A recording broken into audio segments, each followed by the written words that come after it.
Este programa não é recomendado para menores de 12 anos.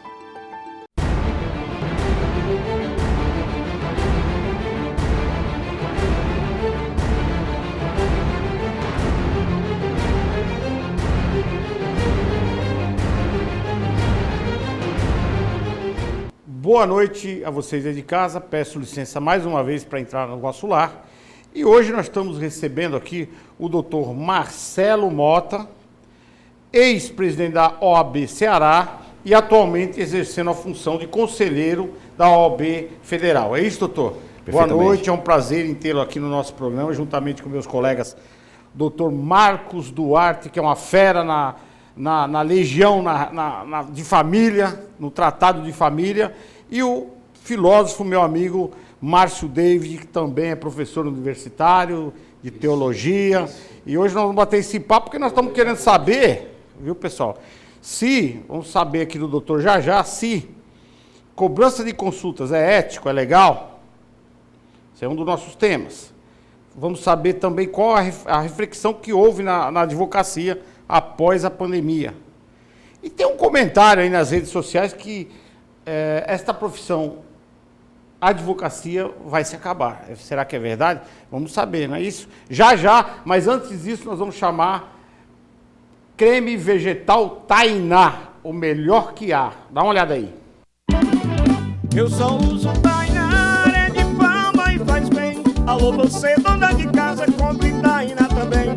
Se as outras são nota 10, Tainá é nota 100. Tainá, sabor manteiga, melhor que o Brasil tem. Tainá, presente nas melhores redes de supermercado do Brasil. Tainá, sabor manteiga, melhor que o Brasil tem.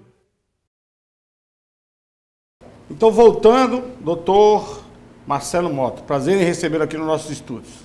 Prazer é todo nosso, é uma grande alegria, um prazer, uma satisfação muito grande contar com essa prestigiada audiência aqui ao lado de pessoas tão ilustradas para que nós possamos dialogar não somente com a advocacia, mas especialmente com a sociedade de uma maneira geral, que é muito importante para que nós, tanto na qualidade de advogado, quanto como conselheiro federal da Ordem dos Advogados do Brasil, possamos aqui prestar contas do nosso mandato. É isso aí. Doutor Marcos Duarte.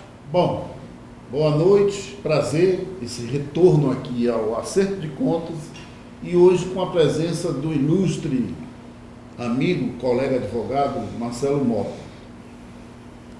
Doutor Marcelo, eu vou logo de chapa. Ao ponto. Ao ponto.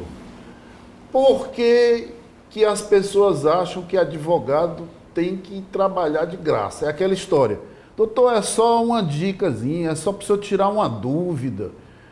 E outras profissões, a gente não vê isso. Né? Dificilmente você vê um médico estar tirando dúvidas sem cobrar uma consulta. E o advogado... Aliás, o médico nem atende. Ou é pelo plano de saúde ou é particular. Ou é particular. E o advogado tem essa cultura. As pessoas acham que pode perguntar na internet, perguntar no WhatsApp, perguntar no Instagram. Existem grupos, Marcelo, no Facebook, de advogado, porque o próprio advogado alimenta isso. Mas eu estou falando, talvez seja uma coisa até regional, partido do próprio profissional. Quer dizer, o povo aproveita disso.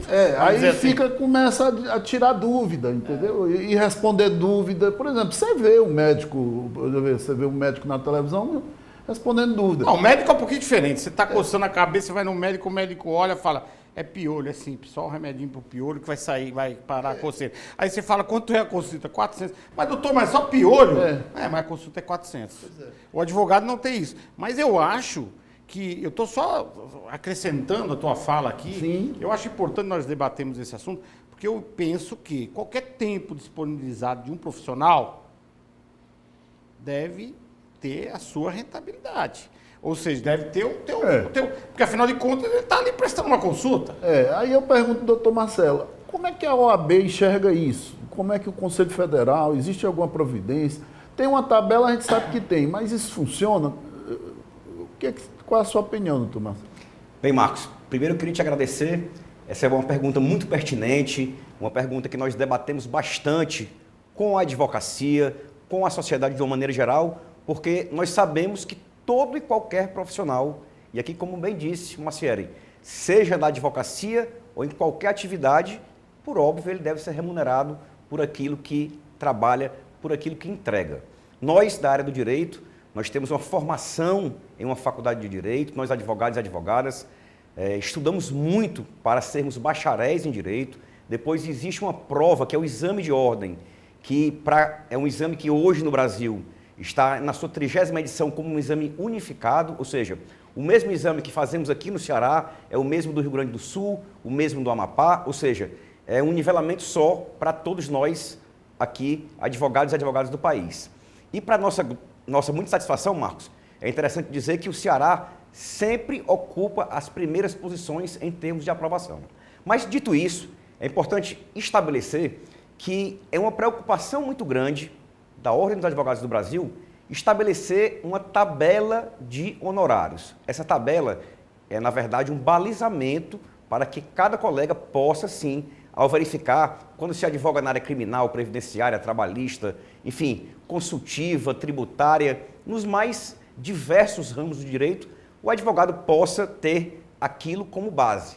Existe, inclusive, um questionamento para que o advogado deva utilizar aqueles parâmetros dali para cima e não dali para baixo. Isso sempre foi uma coisa muito discutível dentro da ordem, mas o importante é que, tanto para a advocacia quanto para quem vai nos constituir, existe sim um parâmetro. Obviamente que existem advogados que são mais experimentados, que têm uma expertise maior, que têm realmente uma notoriedade naquilo que faz e, por óbvio, não estão atrelados a qualquer tipo de tabela.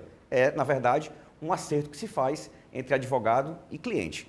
O mais importante disso, que o Marcos tocou aqui, existe uma cultura, e é uma cultura também, não somente no Ceará, no Nordeste, mas no país, que o advogado ele deve exercer sua função, ele deve realmente dar informações, por vezes, sem nenhum tipo de remuneração. Então, isso é muito comum, eu até brinco, Marcos, com relação, está descendo no elevador com o vizinho chega lá e diz, olha, Marcelo, eu estou com um problema assim, será que eu posso, hoje, mudar meu regime de bens? Será que eu posso realmente fazer algum tipo, como é que você me orienta?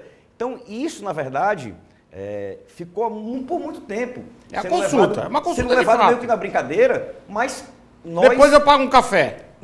E a gente não precisa de café, a gente precisa realmente de uma remuneração digna pelo serviço que nós prestamos. Então, desde quando fui conselheiro aqui na OAB Ceará, onde dividi a bancada do conselho com o Marcos Duarte, por muita honra, estive na tesouraria, nós sempre, e depois da presidência da ordem, nós sempre fizemos várias campanhas dizendo que nós, advogados, não tiramos dúvida, nós, advogados, fazemos uma consulta. Ora, até pai de santo cobra a consulta, né, doutor? Vamos então, fazer assim, é muito justo. Fala sério.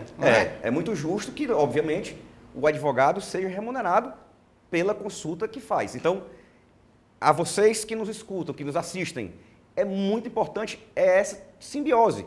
O seu constituinte tem que estar ciente que vai realmente ter ali um investimento, não é despesa, é investimento, que é muito diferente, tá? E, obviamente, o advogado será remunerado pelo trabalho que exerce. Por quê? Até porque se ocupa ali com 30 minutos, com 1 hora do seu tempo e, por isso, deve sim ser paga a consulta. Para mim é uma coisa muito óbvia. Doutor Márcio David, palavra. Doutor Marcelo, é uma honra também para mim tê-lo aqui no nosso programa, pela apresentação que foi feita. Isto significa que o senhor realizou um bom trabalho na OAB Ceará e agora está com uma representatividade maior no cenário nacional, né?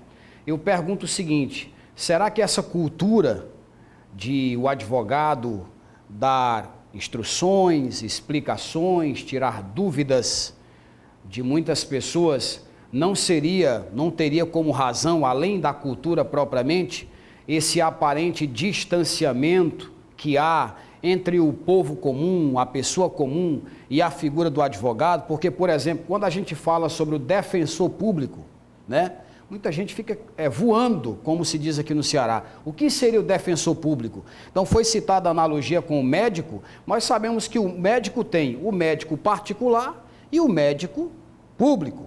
Está lá no hospital, seja municipal, estadual ou federal, né? Os professores, que é o meu caso, eu sou professor da rede privada, Nós sabemos que nós temos os professores dos colégios municipais, estadual, federal, e nós temos os professores das instituições privadas.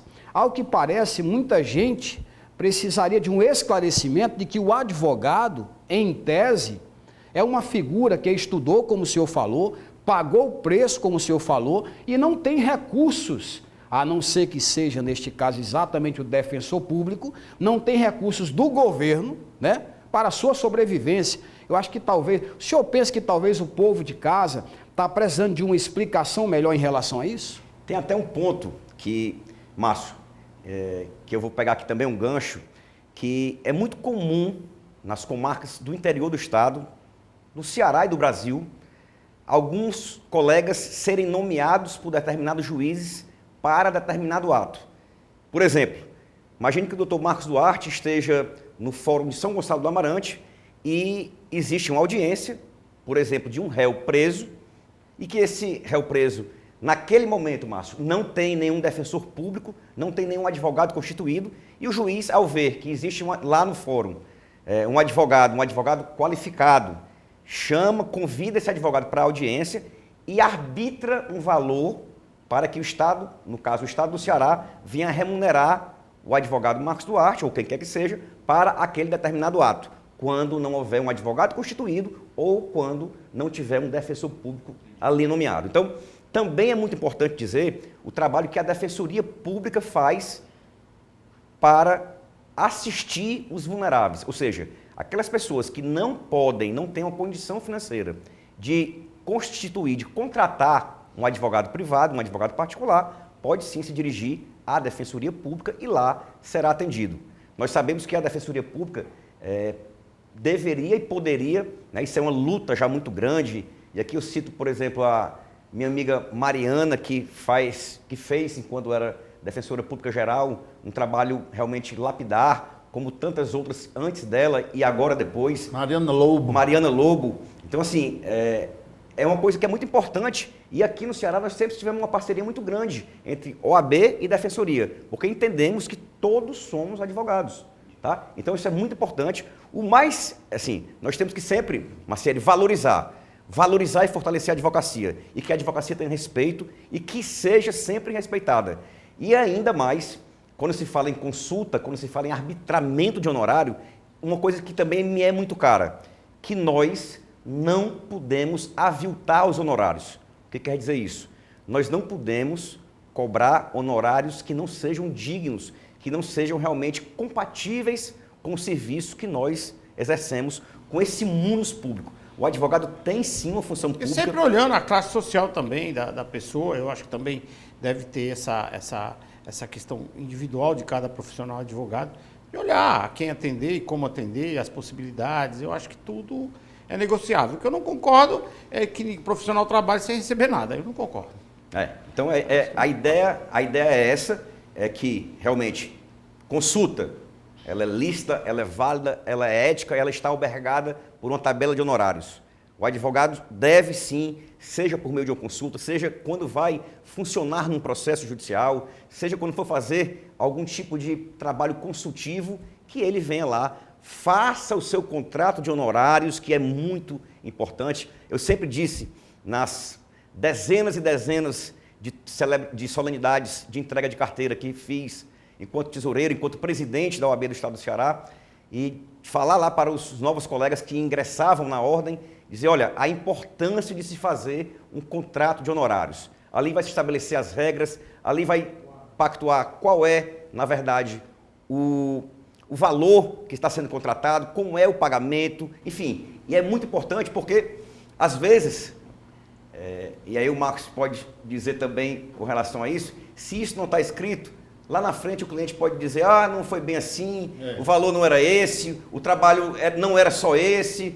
Então, assim... geralmente isso acontece não só na advocacia. E uma coisa que eu mais observo, são 21 anos... E por isso que é importante, eu acho que o contrato é fundamental em qualquer tipo de prestação de serviço. São 21 anos de advocacia, em vários estados do Brasil. O que eu observo?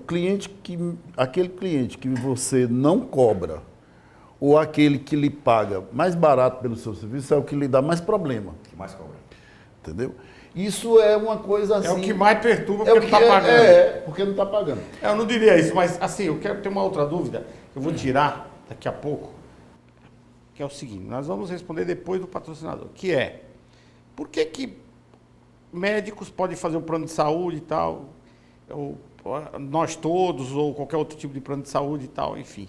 E o advogado não pode ter esse... O plano do advogado. O plano do advogado. Quero que o senhor responda isso já e como é que está sendo trabalhado isso.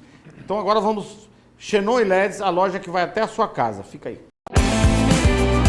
Agora nós vamos falar de uma loja diferenciada. É isso. Aquela loja que vai até você. Você vai ligar e ela vai até a sua casa. Nós vamos falar de Xenon e LEDs. Explica pra gente aqui, Marcelo, essas lâmpadas como funciona, como é que é, se temos uma promoção. Essa daqui é o sistema Ultra LED. Ela tem uma alta durabilidade, um foco inquestionável. Você que tem aquela luz amarela que já há bastante tempo está ruim, não está iluminando bem a sua estrada, aqui, a Ultra LED consome menos que a luz amarela e você vai ter uma ótima visibilidade na estrada. E Marcelo, vamos falar agora da promoção. Qual é a promoção que nós temos? Pronto. A Ultra LED, a gente está fazendo a promoção seguinte. Até o mês passado ela está vindo um preço muito alto, só que a gente conseguiu um preço razoável, certo? Ela é de 200, a gente está fazendo ela a R$150 e você ainda ganha um par de brinde de meia luz. Então liga agora, não percam a oportunidade de receber orçamento via WhatsApp e comparar com as outras lojas. Então não percam, hein? Xenon. Então voltando aqui, eu quero saber, doutor, por que os médicos têm esse privilégio? Porque é um privilégio, ele atende no consultório dele todos os planos de saúde, e os planos de saúde nós sabemos são empresas privadas, constituídas por pessoas físicas que montam essas indústrias de negócio, né? Consórcios de médicos. Consórcios, médicos e tal. Aí o cara vai com a carteirinha lá e é consultado e há um reembolso, né? E cobra do cidadão. Porque é uma pergunta que sempre me ficou na minha cabeça. Por que os advogados, os escritórios de advocacia, não podem criar planos para atender os clientes? Por exemplo, eu vou cobrar por pasta. Ou você faz um convênio com o escritório tal e aí você me paga uma empresa grande, vamos lá. Uma empresa grande sempre tem lá. Univogue. Isso. Uma empresa grande sempre tem lá 100, 200 ações correndo lá, trabalhistas, briga com fornecedor. Aliás, eu acho a justiça trabalhista uma palhaçada, que é paternalista demais, né? Vamos ver se isso muda um dia. Mas assim, o cara tem lá 200 ações. Se ele for pagar um advogado ao custo de cada ação dessa, fica impraticável. E muitas vezes ele deixa, né? Aí eu lhe pergunto, vamos cobrar por pasta, vamos cobrar lá R$500 por pasta, por ação, no volume. Por que não existe? O que eu ouço dizer é que não pode se constituir esse tipo de negócio dentro da advocacia. O advogado não pode fazer propaganda do escritório dele, mas o médico pode fazer propaganda da clínica dele. Por que essa diferença? E vocês, sendo profissional do direito, não batem nisso? Eu queria... Entendeu a pergunta? Ela é bem específica. Com certeza. Nesse triênio, eu faço parte, como falei, do Conselho Federal, mas também sou presidente da Comissão Nacional de Sociedade de Advogados do Conselho Federal. Então, eu queria deixar uma coisa assim também bem esclarecida para todos nós. Vamos lá. O advogado ele pode atuar como pessoa física, por exemplo, eu, Marcelo Mota, não tenho nenhum tipo de pessoa jurídica, sou uma pessoa física, sou advogado. Autônomo.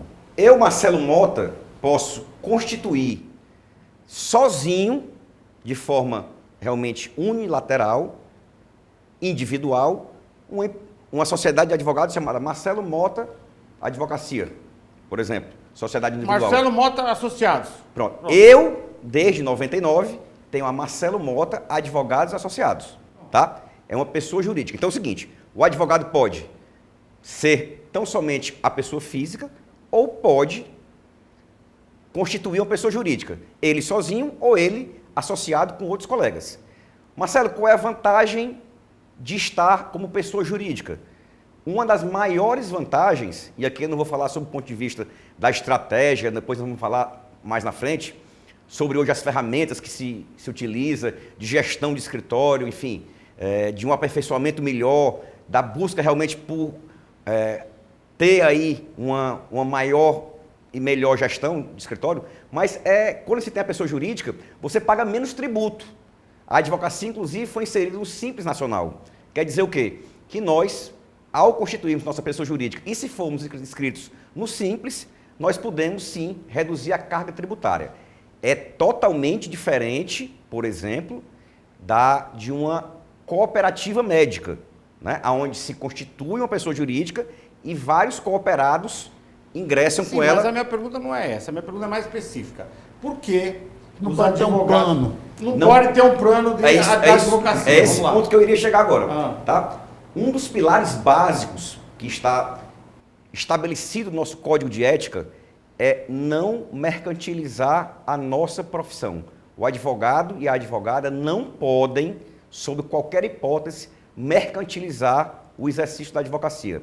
Para se ter uma ideia, nós avançamos muito quando, por exemplo, nós pegamos um simples celular, que hoje tem, né, alguns programas, e a gente já faz aqui um Pix na hora, ou passa aqui como se fosse um cartão de crédito aqui, já passou e creditou na conta do advogado, para que pague consultas, para que pague os próprios honorários do advogado. Isso já não vou dizer comum no dia a dia da advocacia, mas existe já, tá? Mas pelo fato de nós não podermos mercantilizar a advocacia, nós não podemos ter esse tipo de cooperativa. O que Mas tem a ver com aqueles... Não é uma visão tosca, porque é o seguinte, se eu sou bom naquilo que faço, E aí eu não vou cobrar? eu não posso propagandar isso, não posso divulgar, não posso criar um plano para receber uma... Por quê?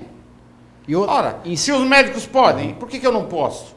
E são também profissionais autônomos. Eu tenho Então, eu tenho uma opinião sobre isso. Eu sempre Eu tenho uma opinião quero sobre ouvir isso. já, mas eu sempre ouço dizer no meio jurídico, dos advogados, até alguns juízes que eu conheço, que às vezes nós promovemos alguns encontros, e eles acham meio assim, eles falam, isso já poderia ter renovado, porque, veja bem, qual é o problema de se criar um plano jurídico? Eu acho. Na verdade, iria desvalorizar a advocacia. O senhor acha? Com Porque certeza. não é muito mais valorizado esses caras que estão aí na internet dando consulta de graça online para ver se pega o cliente? Eu acho que seria realmente o começo do fim para a advocacia. Veja bem, não é segredo, eu não queria comparar, mas Não, vamos comparar aqui com a questão da medicina. Tá? A gente sabe hoje, no dia a dia, né, a dificuldade que se tem, os profissionais que têm uma maior expertise, quando você vai, né, em busca de uma consulta médica, geralmente esses profissionais são particulares, não estão hoje em plano de saúde. Então, no meu modo de ver, isso é uma fórmula, obviamente, que muitos médicos estão, é uma questão de mercado, né, é uma questão de opção mesmo de cada um, mas quando se vai, por exemplo, e aqui eu não estou citando o Ceará, citando São Paulo, por exemplo, a gente vai, quando se vai para determinados médicos, eles realmente são Agora, todos doutor, particulares. não é muito pior, deixa eu só fazer, depois eu quero a tua palavra. Não é muito pior o cara tá lá numa audiência, sem advogado, como nós dissemos no início do programa, aí o juiz, quem está aí no corredor, doutor fulano de tal, vem cá, eu vou constituir você. O cara nem sabe o processo. Ele nem sabe do processo. Não é muito pior? A minha pergunta eu deixo. Não era muito melhor, aí no caso, ao invés do pior, esse cidadão que não pode pagar muito ter um plano jurídico? Seria muito melhor, porque ele estaria assistido ou por um advogado estrela ou não, ou bom ou não, que é o que o doutor acabou de mencionar no caso da medicina. Nós sabemos que os papas da medicina não trabalham em plano de saúde. Por quê, talvez? Já a agenda lotada, já criaram um nome e tal. Mas nós sabemos também que, por exemplo, vou fazer uma propaganda gratuita aí. Plano para todos aí, nós aí, todos aí agora que tem no mercado. Que você paga lá a consulta R$25.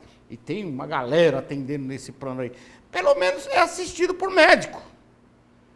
Pelo menos é assistido a até uma prevenção. Que eu digo, com certeza absoluta, que seria muito pior uma tratativa. Imagina o seguinte, vocês aí de casa, o paciente lá, o paciente, quando eu digo, é o cliente do advogado, que está lá sob júdice lá, sendo julgado, o advogado não tem um advogado constituído, pega você um advogado do corredor que nunca viu o processo dele. Isso eu acho um absurdo. Isso eu coloco um ponto de interrogação que se deve corrigir ou não. Mas não é isso, Marcos? Eu acho o seguinte, eu sempre fui um grande opositor dessa proibição. Por isso você está aqui no Acerto de Contas. Dessa oposição à publicidade da É um absurdo. Se eu sou bom naquilo que eu faço. Porque, nós temos um provimento, ele é de 2000, é o provimento 94 de 2000. Eu acho que agora ele já está mais flexibilizado. Mas, rapaz, tem tanta aberração. Eu vou lhe dar um exemplo. Tem lá um artigo lá que diz o seguinte, para eu fazer uma propaganda, eu tenho, por exemplo, um folder meu de advogado de família. Para eu mandar para alguém, eu tenho que pedir a tua autorização. Ora, eu tenho aí o que o pessoal está fazendo? Constituindo uma empresa de consultoria e mandando através da consultoria e dizendo que sou advogado para atender. Dá na mesma. Aí o que é que eu acho? Eu acho que isso aí, sempre, na verdade, é uma reserva de mercado dos grandes escritórios. Porque a OAB, e o doutor Marcelo sabe da minha crítica à nossa instituição, eu fui conselheiro, 2 mandatos e tal, mas eu sou muito crítico, porque eu acho que existe uma manipulação da burocrática e política da OAB em prol dos grandes escritórios. Então, por exemplo, eu acho que o nosso código de ética, claro que a profissão do advogado ela é diferenciada, nós temos que ter todo um... O médico também. Pois é, nós temos que ter toda uma ética, não pode mercantilizar abertamente e tal. Mas se você for, por exemplo, para os Estados Unidos... E por que não pode? Advogado nos Estados Unidos anuncia na televisão. O cara Marcelo, aparece lá... Inclusive, foi muito boa a analogia, a comparação com os médicos, né?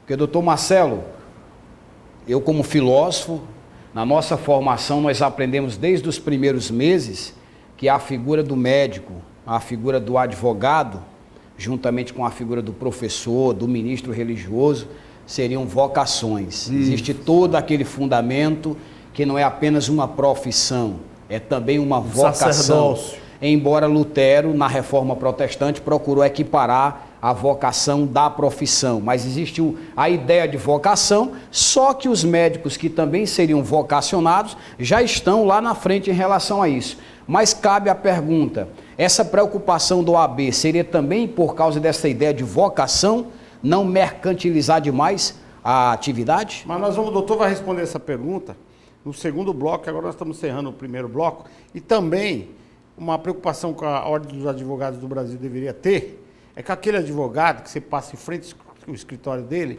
está lá, civil, trabalhista, família, agropecuária, INSS, velório, funerária, não dá tempo de você ler a placa, ficando 10 minutos de frente do estabelecimento. Ora, como médico, teria que regulamentar isto. Especialidade, oftalmologista, especialidade, cabeça, pescoço, especialidade, estômago, porque não dá, e não vamos dizer isso aqui que vai dar, que não dá, para ninguém saber de tudo ao mesmo tempo. Então toma cuidado com esses com esses advogados que tem lá na frente dos seus consultórios, ou divulgam aquela imagem, eu sou o Superman, não tem condições.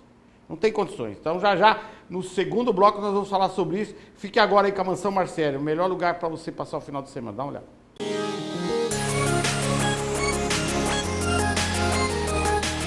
Quer passar um final de semana incrível, luxuoso e praticamente exclusivo aqui no Porto das Dunas? Então você precisa conhecer a Mansão Maciel. Gente, além de ser praticamente em frente ao Beach Park, você vai ter uma comodidade diferenciada. Porque aqui nessa linda e grande mansão são apenas 6 suítes. Gostou da Mansão Maciel? Eu adoro, eu vivo por aqui.